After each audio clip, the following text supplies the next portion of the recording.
Gentlemen, welcome back. Welcome back to Mgtow Money. Today, I'll be discussing a couple of ways that you can make money from home. Yes, sitting in your underpants or God help you naked. I don't want to think about that. You can actually make some money from home. But before we get to that, this, of course, is Mgtow 2.0. This is the next wave of Mgtow. We're way beyond women. And if you're a typical, I'm afraid, American, Westerner, broke, you might be a Mgtow, fantastic, but you're only done with half the equation. The other half is you've got to master your money. And what we talk about are practical, actionable ideas, things that you can put into place immediately today. There's no theory. These are things that you can do immediately. Only when you are a Mgtow and you've got financial freedom are you really going to have real freedom. So let's talk about last week's video homework that we were talking about. And what I suggested was I need you to start thinking about one single thing that you do really well, something that people might ask you for advice about, some sort of unique skill, something that you do. So let me just give you an example. People have asked me through the years about financial advice. They said, okay, what investment funds do I might recommend, or what do I think about this idea or that idea, etc. And I've given it to them.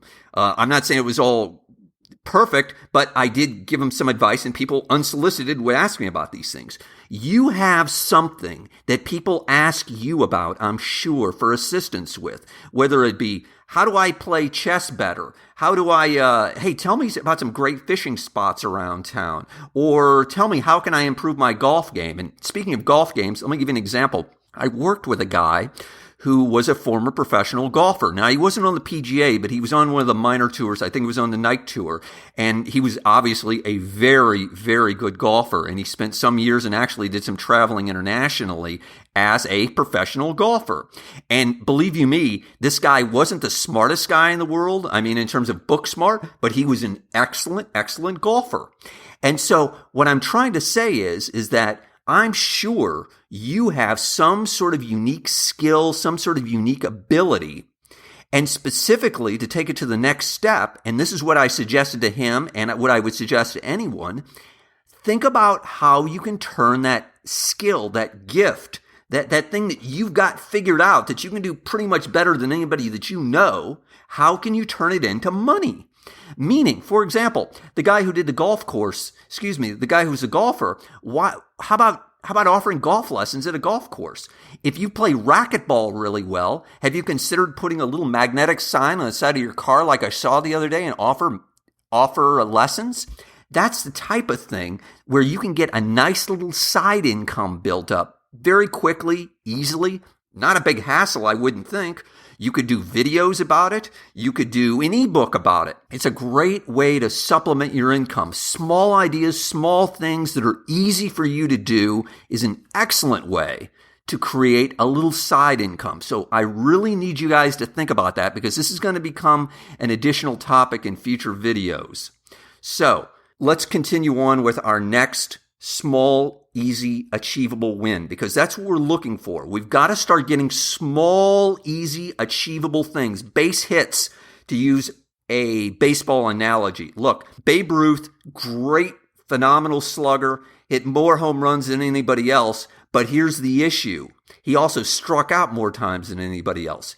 We need to get lots and lots of base hits. We just need to get on base. We need to get the momentum going in terms of small money coming in, sporadic from different sources, different streams of income. So on today's topic, I'm going to give you a couple of ideas, again, of things that you can do to make money from your home. The first thing that you're going to do is, obviously, you've got a computer. And you're going to do this. And I know this is going to sound outrageous. It's going to sound ridiculous, but just hear me out for just a second. You're going to start opening bank accounts. And I don't mean any bank accounts with every bank that you see on the street corner. Certain banks run, as you can imagine, promotions because they want to get depositors, because they want to get accounts in their bank, because they want to get people using their services.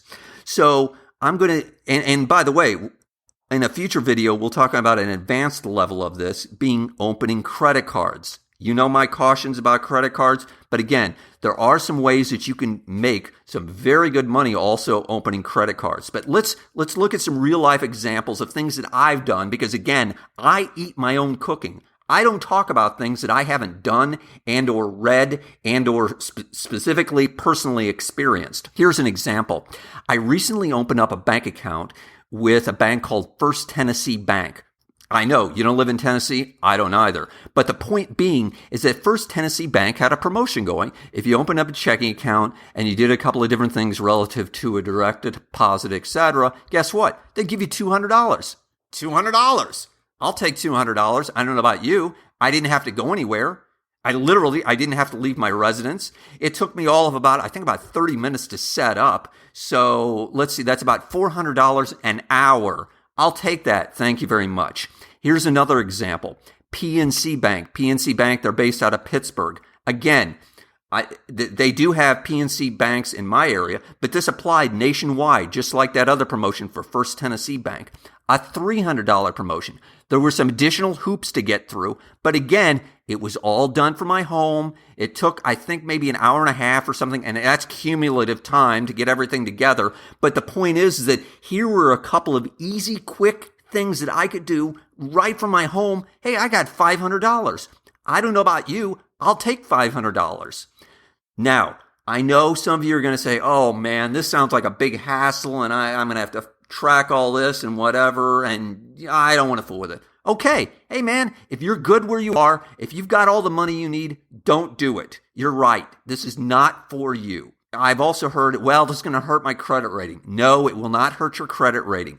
99.9% of the time when you're opening up a bank account, it does not hurt your credit rating. They do a soft pull of your credit just to verify your identity. That does not come against your credit rating. Another objection that I hear from people, I live outside the United States, therefore I can't do it. That is true, I must admit, in many, many cases. It depends upon a case-by-case basis. There are some complications. I'll reference you to some materials in just a moment. Last thing that I hear about, and this also is very common, is that, well, it's kind of a small amount of money. It's not regular income. My first question is, I don't know how you define small. Look, I found 10 cents the other day on the ground. Should I have walked by that 10 cents or should I pick it up and put it in my pocket? Guess what I did? As you can imagine, I put it in my pocket and I put it in the bank. My point is that don't walk away from any money. If somebody puts $1 in your hand, you know what you do? You close your hand. You've got to start somewhere. You got to start with the small wins. You've got to build up some momentum. For every $1 you start with, that can become 5, that can become 10.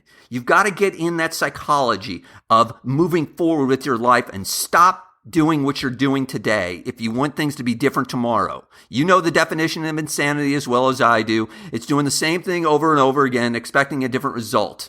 Now, let me give you another idea. And oh, by the way, I'm going to give you a link in the description to the website you're going to go to. It's going to be called Doctor of Credit, where you're going to see these types of information regarding these different bank account ideas. You'll also see some credit card ideas, etc. I have some ideas on the credit cards. Again, you're going to have to be very, very careful, in particular if you have debt now with the credit card ideas.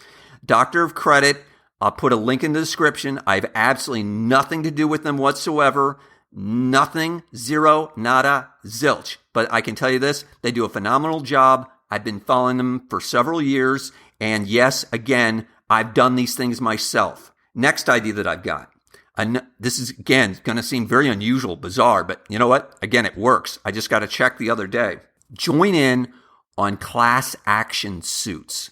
Class action lawsuits. Let me give you an example. You buy a product, and for whatever reason, the government or somebody or somewhere, somehow, 2 years, 3 years, 5 years, 6 months, whatever it might be, has decided there's some sort of issue relative to the advertising, relative to the product, etc., and a law firm picks up and does a class action suit. This happens a lot more often than you might not know, and although it's sporadic and less consistent, it's a way to make a few extra bucks that I can tell you for a fact is very simple, it's very easy, and there's really no hassles. You're basically filling out a form online and submitting the form, although you might also need to, if you can, provide documentary evidence relative to your purchase. a receipt or something like that. Some request it, some don't.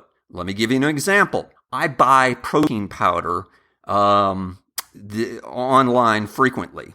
And fortunately, I buy it through Amazon.com, and so they keep a written record of it. There was a lawsuit, a class action suit, relative to this protein powder company, and coincidentally, this protein powder that I was using. Now, fortunately, there wasn't arsenic or something. It was something relative to the advertising. And yeah, it's probably all snake oil or whatever, but I like it. Needless to say, the point is that by having the information to prove that, yes, I bought this protein powder, I was able to supplement my claim, and I just got a check for, I don't know, $68 and change or something like that. That was one. There was another one that came in, and I don't remember what it was for, but it was like 30 some odd dollars and change.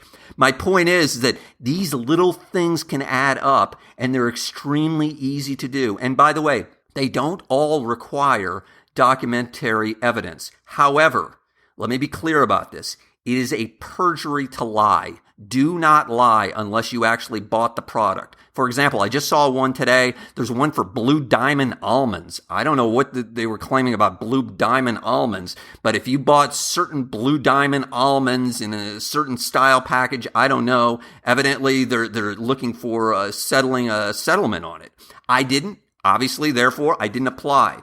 But if you need to be aware of these things as a simple, easy, quick, no hassle way to supplement your income. And when I finish up by saying, you need to set a small daily goal for earning outside money. Just something to shoot for, just something simple. Look, even if it's $1 a day, even if you can get $1 a day outside of your primary income, and that's your focus, that I'm going to earn $1 a day on average outside my primary income, and you start doing that, go to $2 a day, and then $3, and then $5.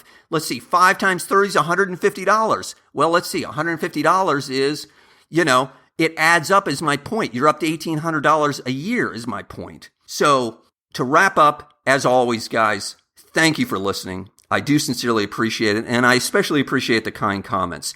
Please share this video and this channel if you found it helpful. Hit the subscribe button now, and if you found this information useful, of course, hit the like button. As always, John Galt out.